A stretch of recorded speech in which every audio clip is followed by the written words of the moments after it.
कृष्णा हरे कृष्णा कृष्ण कृष्ण हरे हरे, हरे राम राम राम हरे हरे।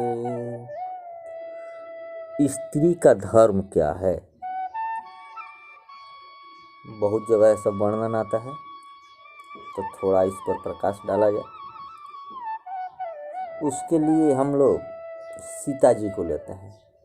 वाल्मीकि रामायण में एक श्लोक आता है, सकल कुशल दात्रीं मुक्ति भोक्ति प्रदात्रीं त्रिभुवन जननी त्रिदुष्ट धिनाशित्रीं जनक धरणे पुत्रीं दर्पी दर्प प्रहर्तरीं हरिहर विविध कर्त्रीं नौमि सद्भक्तं त्रिणीं।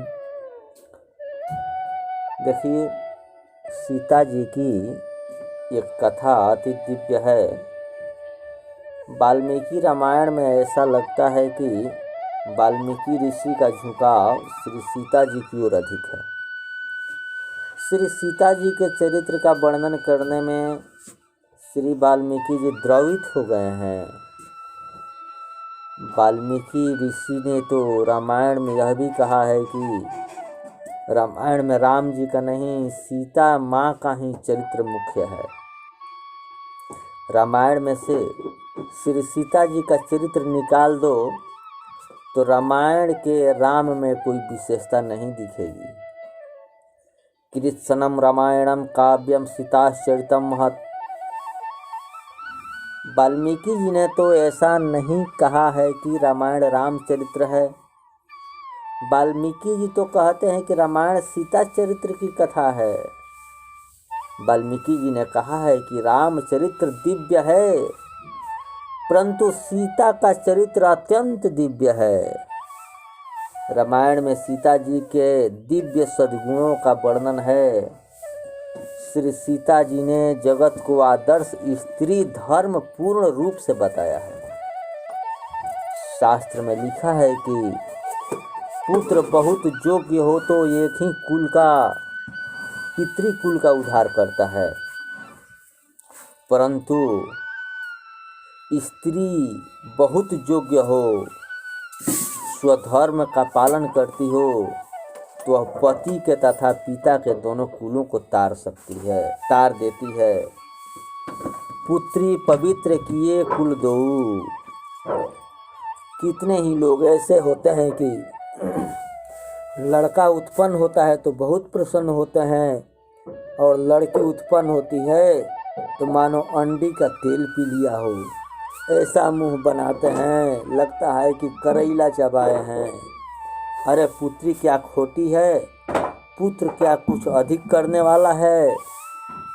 आजकल के तो पुत्र लोग जो कर रहे हैं सो कहने वाली बात नहीं है। पुत्र लोग ही ले जाकर, और पुत्र लोग अपने माता पिता को ले जाकर ही वृद्धाश्रम में पहुंचाते हैं, लड़कियां नहीं पहुंचाती। लोग ऐसी उपेक्षा रखते हैं कि छोकरा हो तो घर में दीपक रहे। इस कलयुग में छोकरे माँ बाप के लिए नया दीपक नहीं रचते। छोकरा होना चाहिए ऐसा आग्रह नहीं रखना। छोकरा कुछ अधिक करने वाला नहीं है। शास्त्र में लिखा है कि स्त्री बहुत लायक हो तो पति को सुधार सकती है, परंतु स्त्री अधिक लायक न हो तो पति को सुधार नहीं सकता।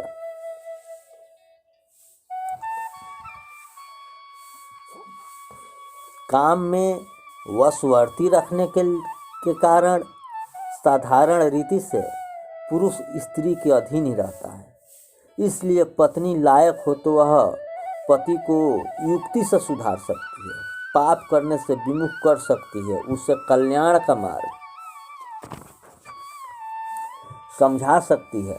लायक स्त्री पति को भगवत भजन में लगाती है, सत्संग की तरफ ले जाती है, पति के हाथ से सत्कर्म कराती है और उसे अपने धर्म और मोक्ष का मार्ग बतलाती है। स्त्री धर्म अतिशय श्रेष्ठ है। स्त्री स्वधर्म का बराबर पालन करें तो उसे घर में ही मुक्ति मिलती है। स्त्री को घर छोड़कर बाहर भटकने की आवश्यकता नहीं। स्त्री अगर बाहर भटके तो स्वेच्छाचारिणी बनती है और उसका पतन होता है। जो स्त्री घर में रहकर गृहिणी धर्म संभालती है उसके पवित्र रहने की अनुकूलता रहती है। पुरुष की अपेक्षा स्त्री के लिए सीधी सुलभ है। शास्त्र में लिखा है कि स्त्री को प्रभु की प्राप्ति जल्दी होती है। स्त्री का हृदय स्नेह युक्त होता है, कोमल होता है, पारदर्शी होता है और आर्द्र होता है, बहुत हल्दी द्रवित होती है। वह प्रभु के प्रेम में जल्दी पिघलती है, उसमें समर्पण की भावना होती है। घर के प्रत्येक जीव में ईश्वर की भावना रखते हुए सभी के तन मन से सेवा करती है। घर का काम करते करते परमात्मा का स्मरण करती है और बड़े बड़े सन्यासियों जोगियों वन में रहकर जो सिद्धि प्राप्त होती है वह उन्हें घर में रहकर अनायास ही प्राप्त हो जाती है। निर्वाह के निमित्त व्यवहार करते हुए पुरुष से जाने अनजाने में पाप हो जाते हैं। यह पाप उसको अकेले ही भोगने पड़ते हैं। शास्त्र में तो यहाँ तक लिखा है कि पैसा कमाने में पुरुष यदि कोई पाप भी करता है तो उसमें स्त्री का भाग नहीं होता। ठग ठुग लई हैं, सब कोई खई हैं, बांध के बैठी हैं बड़का पगड़ी, आई हैं जमराज पलंग चढ़ी बैठी हैं, प्राण घूमी हैं कोठरी कोठरी। ठग ठुग के पैसा कमा कर कहीं से लाइएगा, बेईमानी करके लाइएगा, पूरा परिवार खाएगा, मगर परिवार को उसका हिसाब नहीं देना होगा। हिसाब तो तुम ही को देना होगा, इसलिए ठगा तुम ही ने है।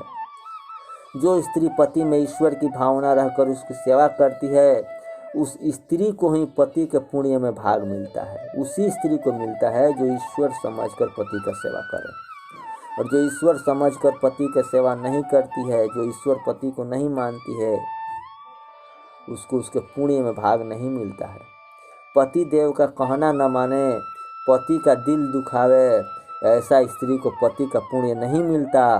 पति में ईश्वर भाव नहीं रखे उस स्त्री के लोक और परलोक दोनों बिगड़ जाते हैं। स्त्री का धर्म पति की सेवा करना है। पति क्रोधी हो, रोगी हो, आसक्त हो तो भी उसमें ईश्वर की भावना रहकर उसकी सेवा करने से स्त्री को मुक्ति मिलती है।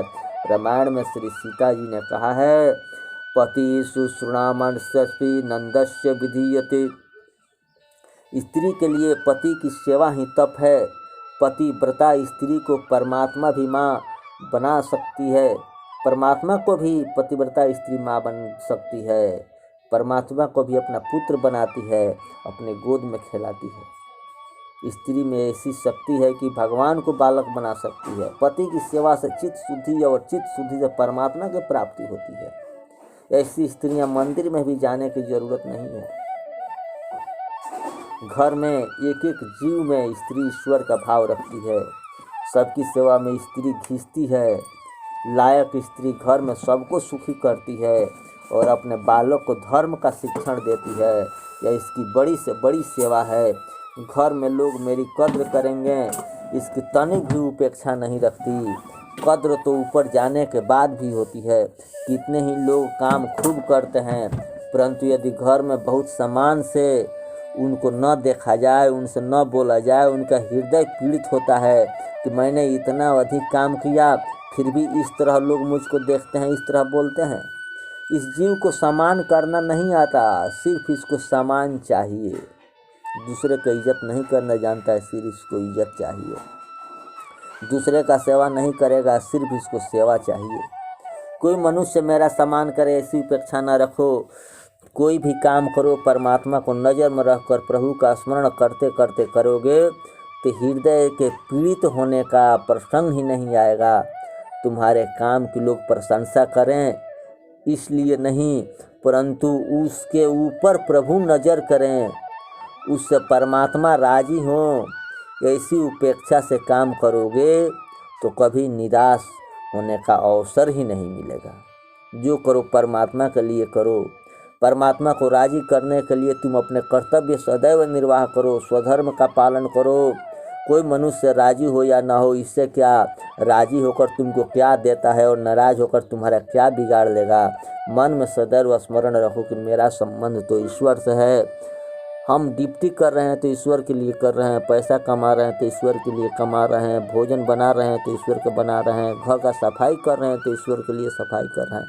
जो कर रहे हैं सब हम ईश्वर के लिए कर रहे हैं, अपने लिए कुछ नहीं कर रहे हैं, इस भावना से जो भी करोगे तो ईश्वर राजी हो जाएंगे और तुझको जो देना है ईश्वर अपने आप देंगे।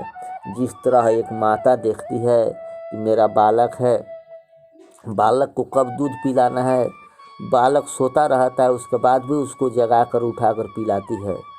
और बहुत बालक हैं कि चिल्लाते रहते हैं फिर भी उसको दूध नहीं पिलाती है। वो जानती है कब इसको हमको कितना दूध देना है, कितना दूध पिलाना है, क्या इसको खिलाना है। समय अनुसार माँ सब कुछ अपने बालक को करती है, कभी कभी मारती भी है। मारने का मतलब ही नहीं है कि बालक से प्यार नहीं करती है, प्यार करती है, मगर उसको सही रास्ते पर ले चलने के लिए, सही रास्ता दिखाने के लिए उसको ताड़ना भी देती है, मारती भी है, फिर दुलार भी करती है। समय पर उसको खाना भी देती है। अगर समय से खाना नहीं खाता है, समय देखती है कि इधर उधर हो रहा है, समय से खाना नहीं खा रहा है, तो उसके लिए भी मारती है, क्यों नहीं खा रहे हो। यही माँ की ममता है, यही सीता की त्याग है। सीता माँ है और यही स्त्री का धर्म है। स्त्री को इसी रास्ते पर चलना चाहिए। स्त्री का यही धर्म है जिस रास्ते पर सीता जी ने चला। यही स्त्री का धर्म है, इसी पर चलने से कल्याण हो सकता है और आगे का रास्ता भी सुधर सकता है। हरे कृष्णा कृष्ण कृष्ण हरे हरे, हरे राम राम राम हरे हरे।